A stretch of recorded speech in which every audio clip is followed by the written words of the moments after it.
What's up, guys? It's Bumpkins. Today is Wednesday, December 15th. Wednesday means New Comic Book Day. New Comic Book Day means New Comic Book Haul video. As always, I went down to Infinity Flux here in Chattanooga, Tennessee for another big old stack of books and a whole bunch of other goodies as well. This was actually a pretty big week. Real quick, guys, if you are in the U.S. and you don't have a comic shop of your own, reach out to Infinity Flux. They will ship all over the country. Just let them know what you're looking for. They should be tagged or linked or somewhere. However you're watching this, there should be some way to find them online and contact them. So yeah, just let them know what you're looking for and they will help you out.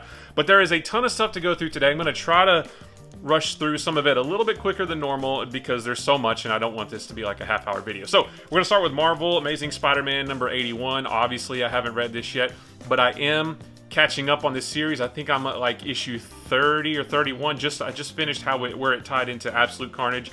So I'm getting there. I'm only like 50 issues away, and then I'll be able to read that. Demon Days Rising Storm number 1. These are okay. I'm hit or miss on Peach Momoko, but I haven't read all the Demon Days that have come out, but this one should be fun. Hulk number 2. I just read this a little while ago. I got the nice villains variant for the Devil's Reign villains variant. It's just a weird book. I'm not sure if this is the Hulk story that I want.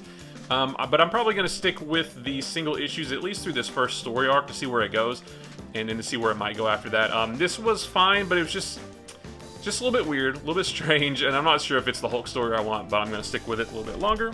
Miles Morales, number 33, also the sweet Villains, what does it say? Villains Reign variant is what they're called, I guess. Miles Morales and Ultron there. Haven't caught up with this series yet, but I'm going to add that to the stack. The Thing number 2, another Villains Reign variant. The Thing number 1 was weird. Like, I was excited to hear about a miniseries with The Thing because I love The Thing. But the first issue was weird. It wasn't the story that I wanted, so I think I'm probably not going to get the rest of them. Really, I just wanted this one for that cool cover. But I'll read this one. Maybe I'll change my mind, but it just wasn't the story I wanted, so I might hop off after this. And then Wastelanders Wolverine number 1. So I'm not going to read this one yet. I want to reread Old Man Logan. I have the trade paperback on my shelf over there, that came out several years ago. I really liked that story, but it's been so long I want to refresh my brain on it. Obviously, I just finished reading Old Man Hawkeye right before the Hawkeye series on Disney Plus started. Not that they have anything to do with each other, but I just wanted that. So, Old Man Hawkeye was awesome. I love Old Man Logan, what I remember of it from years ago. This is a follow-up to that. I'm going to reread that and then try this out. I expect it to be pretty good. That's all for Marvel, but we've got a whole bunch of DC books as well, including Batman the Imposter, book number 3. This is the last issue of this miniseries. I just read it a little while ago, and it's fine. The story, I like the concept of the story. Honestly, I don't love the art. I don't love Sorrentino's art. In this issue especially, it was hard for me to tell what was going on. Like, you have Batman fighting somebody who's dressing up as Batman, and honestly, I couldn't tell what was going on half the time. When it was revealed who it was, I didn't really have a connection with that character. I almost just didn't care. So this is a fine story, but it's probably not my favorite Batman stories of all time. Batman Urban Legends number 10. Haven't caught up with this series yet. This is going to go in the pile to catch up on. So one that I didn't pre-order, but I picked up off the shelf is Batgirls number 1. I just wanted to try it out and see what it was like. I thought it was really fun. I don't know if I need this story every single month, so I may just wait for trades or DC Universe Infinite or something, but I just want to try it out. Also don't think I had much of a connection to it because I haven't read Fear State, and I don't know what the circumstances were that led the Batgirls to wind up where they are, living like they are. And there were several references to things that I think happened in Fear State. I'm not real sure because I haven't read that. I don't really know. But it was fun. If you liked whatever happened in Fear State and you like these characters, I think you might like this. Future State Gotham number 8, another series that I'm behind on, but that's a cool grifter cover, and I can't wait to catch up with this. I Am Batman number 4, another series that I haven't caught up on yet, but this is a nice, I thought this was a Matina cover, but I don't think it is, but that variant cover is really nice anyway, so this is going to go in the pile as well to catch up on. And then another one I need to catch up on is Joker number 10, this nice Punchline variant. Again, haven't started Joker yet, haven't caught up on the Tynion era stuff, but I can't wait to do that. Now, what I have caught up on a few though. Robin and Batman number 2. So I finally read the first issue, and then I read this one yesterday. This particular issue was really interesting because it actually focused a lot on Dick Grayson, Robin in this story, meeting the Teen Titans for the first time. And I'm talking Teen Titans as in classic Teen Titans, like Wonder Girl, Aqualad, Speedy, and Kid Flash. You know, them meeting each other and their first interactions and a couple little adventures they go on, which was really fun. But then there's one page near the end, or at the end, that drastically changed the tone of the whole issue, which was really interesting. I wouldn't call it a twist, but it was just a really cool final page that just changed how the meaning of the entire issue. It was really good. I really like this series. Another one I didn't pre-order, I didn't even know about it, but I picked it up off the shelf because I love these kind of books. 'Tis the Season to Be Freezin', #1. I love the holiday specials. Like I said before, I keep a couple of my old Marvel holiday specials from when I was a kid. I keep them in my ornament box, my Christmas tree ornament box, so that when I open the box to put up the ornaments, there's a couple of holiday comics waiting for me. I don't know if I'll do that with this, but just more holiday comics. I love reading these around the holidays, so hopefully this one is just as fun. Teen Titans Academy #9. So I caught up. I think I read like 4 or 5 issues of Teen Titans Academy yesterday and then read this. Finally got caught up.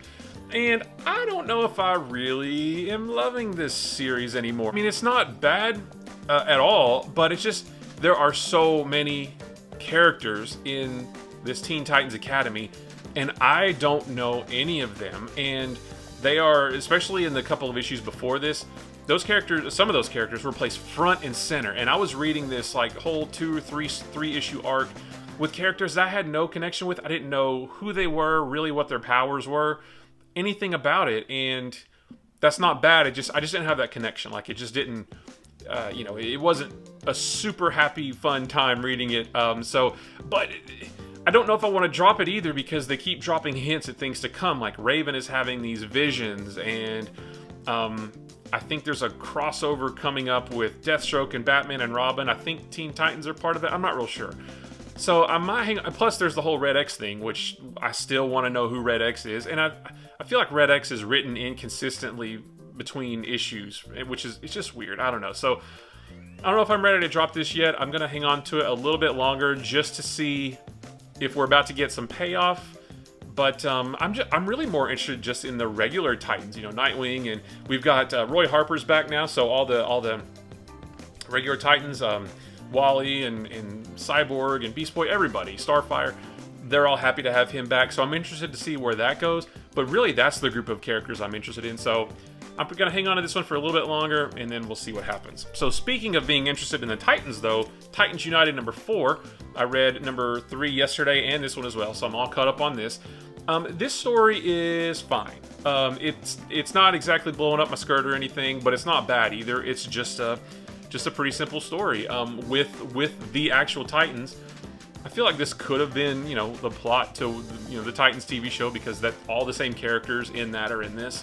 But it's fine. You know, it's an interesting story. I wouldn't even be buying it because this is released day and date digitally on DC Universe Infinite, but these awesome variant covers, so I've got all 4 of them now, and I'm assuming the rest of the series is going to have these. I'm really just buying these for the covers, but the story is pretty okay too. And then Wonder Girl #6, this is a series I wanted to catch up on by the time I got to this one, but I spent a lot of time catching up on the other books as well, so I haven't caught up on this one yet. I did see that this is part 6 of a story arc. I'm assuming this is the last part of whatever story arc they're telling, and I'll probably hop off after this because, again, this isn't one that I necessarily need to read every month, but I do like the character of Yara Flor, so I'm going to catch up on this, and maybe I'll change my mind and hang on to it. As for Image and the other indies, I've only got one Image book this week, King Spawn #5, and again, just like most everything else, I haven't caught up on the current goings-on in Spawn, but I've got them all: King Spawn, Gunslinger Spawn, Regular Spawn, Spawn Universe, and I think She Spawn. I don't know if that came out yet, but I got them all, so eventually I'll catch up on those. Other indies, we've got He Who Fights with Monsters #3. I only read the first issue so far, and it wasn't exactly what I wanted, but it might get there, so I'm going to read these. And really, I just love these Fantastic Four homage covers. I think this is an homage to #53? I looked it up earlier, I don't quite remember, but yeah, This Man, This Monster, the classic storyline. So I love those covers, if nothing else. A brand new one from Bad Idea, Odin's Eye #1. So this is another one of the final 5 books. I didn't even know it was coming out today. So it's kind of a nice surprise when one of the new Bad Idea books drops. But this might be the last of the final 5 as well. So Odin's Eye, I have no idea what it's about, but I can't wait to find out. I haven't been disappointed with a Bad Idea book so far, and I managed to get the button too. So if it's the last one, then that's the last button, but I'm not 100% sure, but it's cool to have those. White, number 5. I think maybe I missed issue 4. I'm not real sure. I haven't read any of this series yet. Again, it's Black Mask, which is an imprint of Scout, and for some reason, Scout books I have trouble getting sometimes. I don't know if it's the distribution or whatever, but I am looking forward to reading this, though, catching up on it and see what it's all about. Berserker, number 6. I got the shiny, foil cover, if you can see that there. I feel like it's been a minute since we've had Berserker. I feel like it's been at least a couple months. I am caught up on the series, and I do remember feeling like at the end of issue 5, things were really about to get going. Not that they haven't already, but the first 5 issues have been a lot of setup, a lot of backstory and flashbacks into B, I think they're calling B, into his former life over the last 80,000 years. So if things are about to get ramped up, I really can't wait to see if that happens in this issue. The Recount, number 1, I think maybe this is a second print because I actually just bought the trade paperback for this whole series a couple weeks ago, and I read it yesterday, and it was pretty good. I like the story. I feel like it was over very quickly. Like, I wanted more. I feel like they could expand that world, could have made it a lot deeper. I don't know if we're getting more or not, but it's cool to have this first issue. I guess this is the second print. I think it has been optioned, which it could be a really good story for maybe like an HBO limited series or something. I think could be cool. But yeah, it's an interesting story, and I'm glad to have the first issue. Gun Honey, number 4. I have been enjoying this series so far. I am caught up on it, except for this one. I didn't get a chance to read it before I started recording this, but I have been enjoying the series thus far. I think this might be the end, and if it is, I can't wait to see how it wraps up. I got a few issues from the dollar bins as well. I got Alpha Flight Special. This is from 1992. Wolverine on the cover. I'm not really sure what this is, but the early 90s just had all kinds of just like weird little one-shots like this. I don't think this is part of anything. I think it's just this and it's over, so I wanted to try that out. I did pick up X Factor Annual number 1 and number 2, just to go with the X Factor run that I've got. The Adventures of Superman number 467, which seems kind of random, but this is actually part 2 of 3 of the Dark Knight over Metropolis storyline. So this is, just a cool classic Batman Superman story. I had parts 1 and 3, so now I've got part 2, which is the whole reason I got it. Now I've got that little 3-part series. This was kind of random. Agent Liberty number 1. And I think this is the only one. This is another late 80s, early 90s, written by Dan Jurgens. This is kind of one of those obscure DC characters that isn't around anymore. But I just saw it for $1 and thought, hey, that might just be a cool little thing to have. And then the last one is Superman Under a Yellow Sun. This is a sort of a prestige format, sort of a square-bound issue. I don't remember what it's about, though. I'm familiar with it. I've heard of it before. I don't think I've read it, but I don't remember what it's about. But when I saw the title, I was like, oh yeah, that one. And for $1, I figured why not. But the fun doesn't stop there. I picked up a few collected editions as well. The first one being Strange Adventures hardcover. This is the 12 issue series from Tom King, Mistrads. I think I'm pronouncing that right. I haven't read this at all, but the whole time this was coming out, the whole year that this was coming out, I kept hearing about it. A lot of people love it. I was waiting for it in collected form, and it finally came out in a hardcover, so I cannot wait to tear into this one. Another one I'm excited about is the Spawn Compendium number 2. So I got the first one, and I love how these are coming out. They're 50 issues. The first one was issues 1 through 50. This one is issue number 51 through 100. I love these just 50 issue books. You can see how thick it is there. I was really excited for this one because the first one, like I said, issue 1 through 50, and I actually have most of those single issues from back when I was a kid in the 90s and was collecting Spawn. So there wasn't a whole lot of new stuff there for me, but this one, I don't have any of these. I haven't read any of these, so this whole thing is brand new Spawn for me. I cannot wait to try this one out. And then last but not least, for the collected editions, this one was a complete impulse buy. I didn't pre-order. I didn't know it was coming out. but when I saw it sitting there on the counter, I had to get it. This is Batman Brave and the Bold, the Bronze Age Omnibus, Volume 1. I thought they were on Volume 3, so I don't know if this is like a new printing or something, but this collects Brave and the Bold 74 through 106 when it became sort of a Batman +1 title. So Brave and the Bold is it was always a team-up story between two different characters, but starting with issue number 74, it was Batman and somebody else. So, you know, I haven't read a lot of Bronze Age DC because it's not as readily available as Marvel stuff is. So I was really excited to get this. You know, plus the creators, Neil Adams, Jim Aparo, Dick Giordano, Denny O'Neil, plus a bunch more. That is an all-star lineup for Batman. So I was super excited to get this nice big omnibus of Bronze Age DC stuff. But that's not all. I got a couple of other cool things as well that aren't actual comics. So I've talked before about Infinity Flux's new toy section that they have, a whole wall full of just cool toys. You never know what you're going to find because they're constantly putting new stuff out. And this is one of them. I've never seen it before, and when I saw it, I had to get it. So this is the... I'm not sure what the name of this wave is, but I guess Superman Batman Vengeance 2. It's this. So it's the wave of figures that were the first wave anyway, was based on the Ed McGuinness Superman Batman run, and this is part of wave 2. So this is the composite Superman Batman. I love this series of figures. I love Ed McGuinness's artwork, and I don't have any of them. I completely missed out when these figures were out. And when I saw this one, I just had to get it because I've always wanted to have at least one figure from this whole line. And then, you know, well, do I want Superman or do I want Batman? Well, now I can do both. So this is composite Batman and Superman, which looks kind of silly.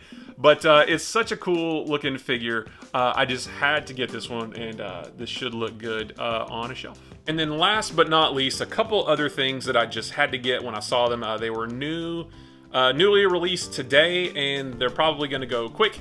A couple short boxes, but these are the art boxes that I love. So I got a Demon Days short box, Peach Momoko, which I know is ironic since I said I wasn't the biggest Peach Momoko fan, but I love art boxes. So I had to get this one. But then another nice surprise that I wasn't expecting was a Devil's Reign short box as well. So again, I love these art boxes. This is Marco Cicchetto's art. I love his art. I really enjoyed Devil's Reign. We've got some of my favorite heroes on here. Let's see, both sides are the same image, yeah. And you know, us comic collectors can always use more boxes. I know I can. I've still got piles of books all around. So yeah, I just had to grab these two because they look too cool not to get. Okay, and that is it. That is plenty. That was an awesome haul for a really cool, really awesome new comic book day. Guys, I appreciate you watching. If you like this video or any of the other videos on my channel, maybe consider hitting the subscribe button. If you like this video, give it a thumbs up. If you didn't like this video, give it a sarcastic thumbs up. And if nothing else, leave me a comment below. Let me know what you picked up today. Did you get the cool art boxes? Did you get any collected editions, figures, dollar issues, whatever it is? Just let me know. I love comic books. I could talk about them with a room full of people or just to a camera.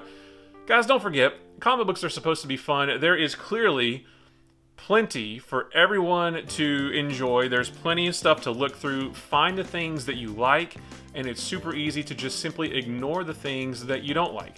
Also, don't forget that it doesn't matter how much stuff you buy or overbuy on New Comic Book Day.